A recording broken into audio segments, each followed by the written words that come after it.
우리가 보통 뇌에 대해서 어떻게 생각하죠? 어릴 때 쑥쑥 자라서 한창 때 정점을 찍고 그 다음엔 서서히 기능이 떨어진다고 생각하잖아요. 그런데 만약에 이 생각이 완전히 틀렸다면 어떨까요? 여러분의 뇌가 그렇게 완만한 언덕을 오르내리는 게 아니라 사실은 몇 번의 급진적이고 거대한 혁명을 겪는다면요. 이 개념을 제대로 이해하려면 먼저 진보랑 혁명이 어떻게 다른지 알아야 해요. 진보는 어제보다 조금 더 나아지는 거, 점진적인 개선이죠. 근데 혁명은 완전히 다릅니다. 어제의 질서가 하룻밤 사이에 무너지고 완전히 새로운 세상, 새로운 패러다임이 열리는 거잖아요. 바로 이 혁명이라는 틀로 오늘 우리 뇌의 일생을 들여다볼 겁니다. 그리고 이게 그냥 멋진 비유가 아니에요.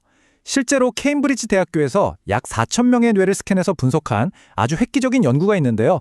이 연구에서 우리 뇌가 일생 동안 4번의 결정적인 전환점을 맞는다는 걸 밝혀냈습니다. 바로 9살, 32살, 66살, 그리고 83살. 이 나이대 우리 뇌는 그냥 조금 바뀌는 수준이 아니라 아예 건물을 허물고 새로 짓는 수준의 구조적인 대변화를 겪는다는 거죠. 자, 그럼 지금부터 우리 뇌 속에서 벌어지는 이 놀라운 혁명의 여정을 한번 따라가 보겠습니다. 먼저 혁명이라는 아이디어 자체부터 시작해서요.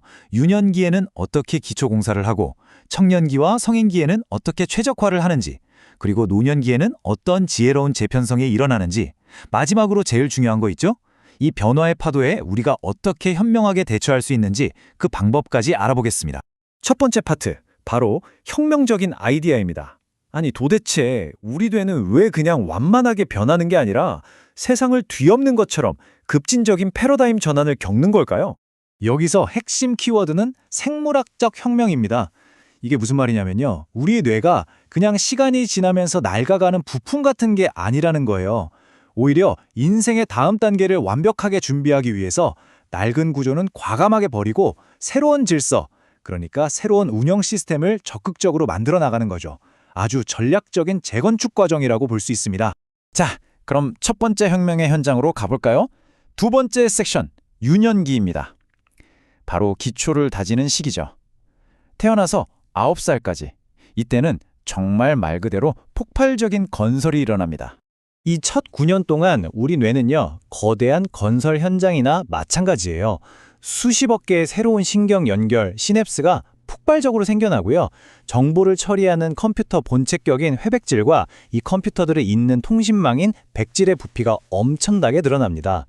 이게 정말 놀라운 게 새로운 경험 하나하나가 뇌에 말 그대로 새로운 길을 내는 거고요. 그 경험을 반복하면 그 길이 점점 넓고 튼튼한 고속도로가 되는 셈이죠. 자, 이렇게 기초공사가 끝났어요. 그럼 이제 뭘 해야 할까요?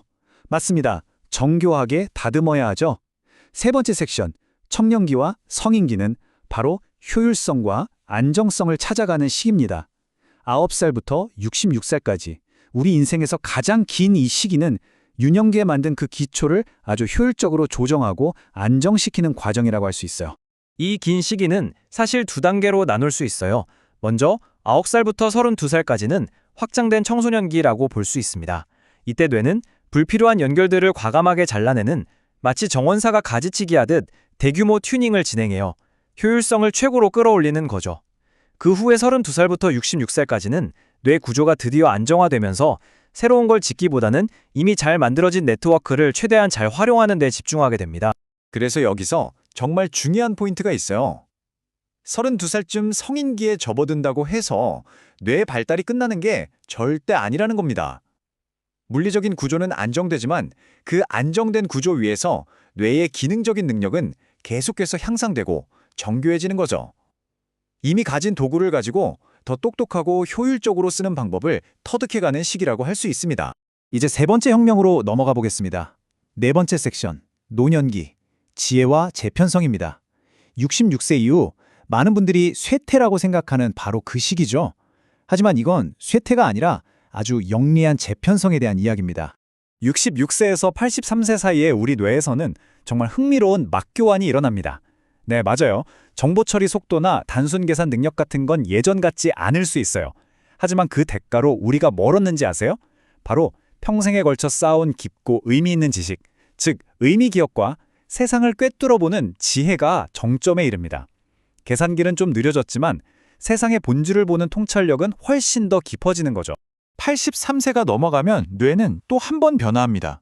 이번엔 더 모듈화되는 전략을 써요. 장거리 연결망이 약해지는 대신 가까운 지역 내의 연결을 더 촘촘하고 강하게 만드는 거죠. 비유하자면 전국을 잇는 고속도로는 좀 낡았지만 우리 동네 골목길은 더 튼튼하고 촘촘해지는 거예요. 핵심 기능을 아주 효율적으로 보존하기 위한 뇌의 놀라운 적응 방식입니다. 그렇다면 이렇게 새롭게 재편성된 뇌와 우리는 어떻게 잘 지낼 수 있을까요? 방법이 있습니다.